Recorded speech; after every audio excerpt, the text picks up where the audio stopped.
So it would have been like right at around the moment that I started my Red Hood and the Outlaws run. I was about 6 issues into the Talon run. It would have been, I think at that point, C2E2 was still in February. Yep. And I got an email saying that a Mr. Ross Richie and Mr. Matt Gagnon, Gagnon. He says, so this is my editor in chief for those that don't know. So Yeah, he pronounces it Gagnon. Gagnon. Okay. Yeah, he says All right. Gagnon. I Okay. call him Gagnon, which Yeah. is it's a French name, and so that's the French pronunciation. Yeah. And so I can do whatever the hell I want because it's my damn company. So I call him Gagnon. I think he likes it. I hope he's never objected. I'll put Yeah. it like that. So, but yeah, so Matt Gagnon shoots an email over. Yes. Yeah.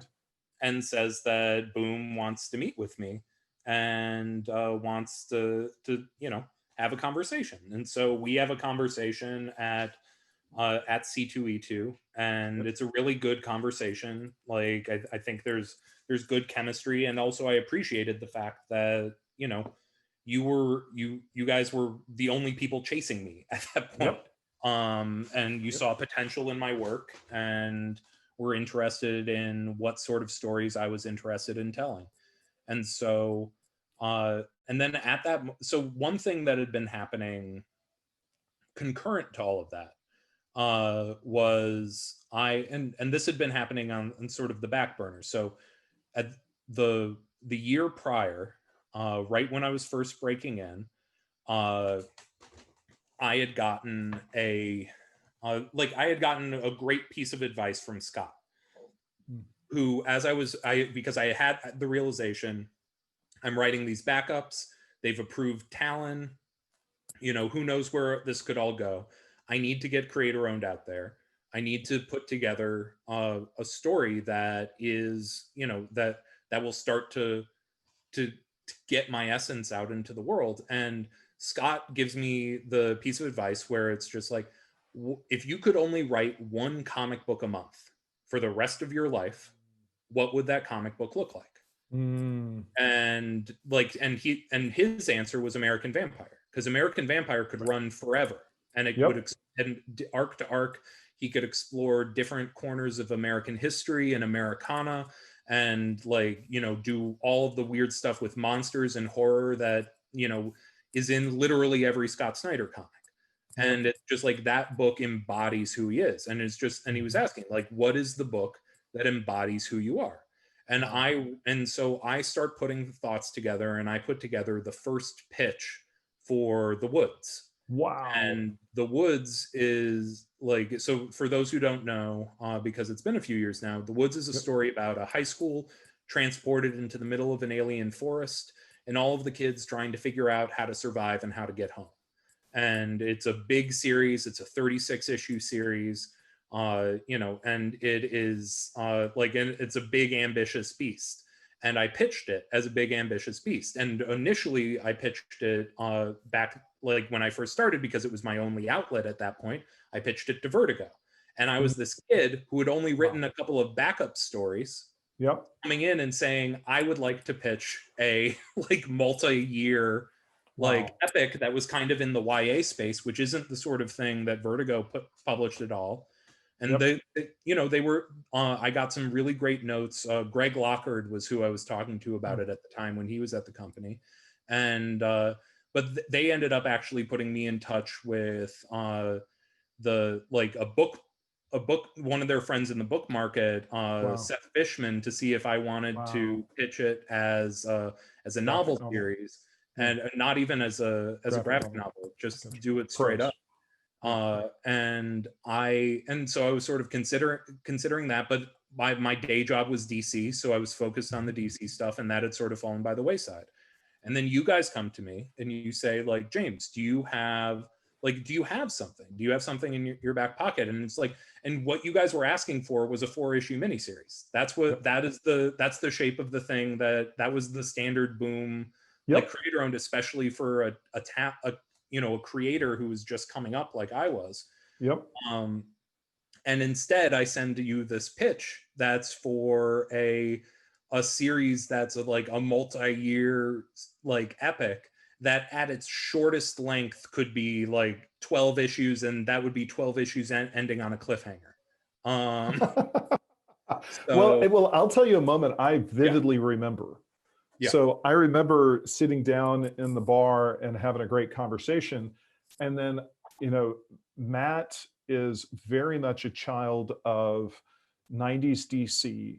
And when I say that, I mean, it's Tim Drake Robin, yeah, it's Kyle Rayner Green Lantern, it's the next generation of heroes, Connor Hawke, yeah, Green Arrow, it's young protagonists. yeah, And I remember him saying, we were talking to you and him saying, I really love, sort of young protagonists and teenage, you might have used that actually, yeah. sort of teenage characters and teenage stories. And I remember how you lit up, you know, and I expected some discussion, but you were like, yep. And I remember your whole face changing, because it's not necessarily an area that is really explored in periodical comics, Yeah, despite the fact that there's great lineage with, the X-Men were originally teenagers. Later on, they aged up, but certainly the new Teen Titans, it's in the title. yeah, So, so there's a lot of publishing traditionally in the history of teenage characters. Certainly, Peter Parker was, the whole. I don't know if you're aware, but Stan's original idea was, you know, that the audience is not Batman's age, and Batman's loosely 30. yeah, The audience is Robin's age. So let's do a story that's the audience's age, which is why Peter Parker is Robin the comic book. right. That was its original concept. So Yep. so anyway, but I just remember really vividly that moment of like, oh, there's a connection here creatively about that the specifics of that.